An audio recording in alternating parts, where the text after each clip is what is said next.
in round 4 of the tournament, we had a very nice combination by, not exactly combination, a good plan by Adrit.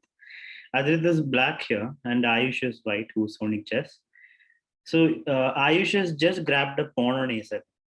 It looks like a free pawn, and it is a free pawn, but the queen is kind of stuck now, right? So it makes sense for the queen to go back. Adrit plays f6, attacking e5 pawn. Ayush defends it, takes, and now queen moves back. Here, there is no threat per se, right? This is not really a problem. It's defended twice. So Ayush has the option to go back if he realized the threat that Adrit was making. Can you find out what Adrit's threat is?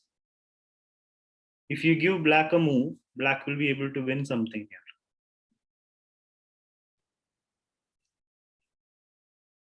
So think about it. So basically, black wants to play rook a6 to trap the queen, but the problem is c5 pawn is hanging.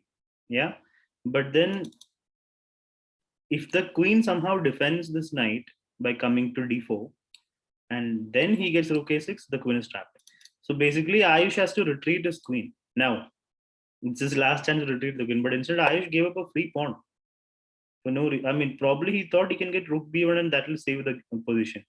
But that's a wrong plan because after queen takes rook b1, queen d4 check comes with the tempo and then comes rook a6. So Adrit trapped Ayush's queen here. But then Ayush somehow wriggles out. He plays knight b5, after which, so basically Adrit's queen is also hanging.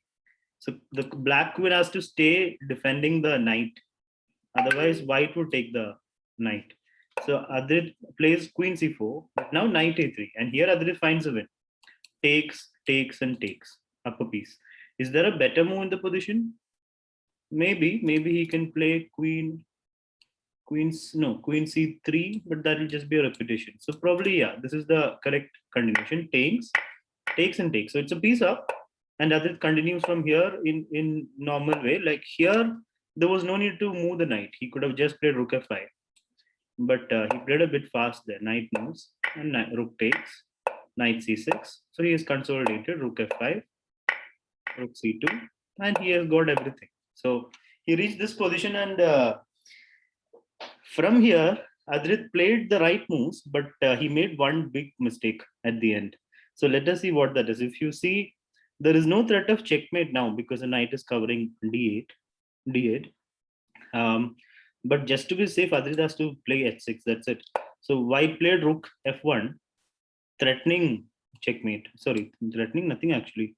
Rook f7 is just the threat, but there's no threat. But rook f2, rook moves, knight moves, rook d7, knight f3, very good move. So here Adrit feels a lot confident. I would say overconfident because he's playing quickly. If for the starting part of the game he played very slowly thinking, but then here he starts playing quickly, and that is a grave mistake. Now already there is some problems because there's a big threat of checkmate. Adrit defends it because now if check, there is rook f8.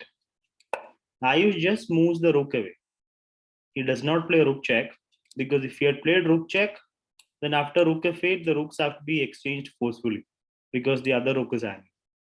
So he just saves his rook, and here Adrit makes a big mistake, a brain fade moment for Adrit, because all the threats here can be removed just by playing h6. White has no time to play rook a7 and all because by the time there's checkmate there, g2 hangs, checkmate is there. So all Adrit has to play is just h6, make space for the king. If check, king moves up. But Adrit makes the grave mistake of playing rook takes g2, and in one move the whole game is thrown away and checkmate. So it's like a brain fade because he was already defending that checkmate before with the rook. That was in his mind, but then somehow he moved it. So even after playing that nice combination of trapping the queen almost and winning a piece, Adit couldn't convert, and that mistake cost him the game because now rook check and checkmate happened. So that was a anticlimactic finish to that top board game.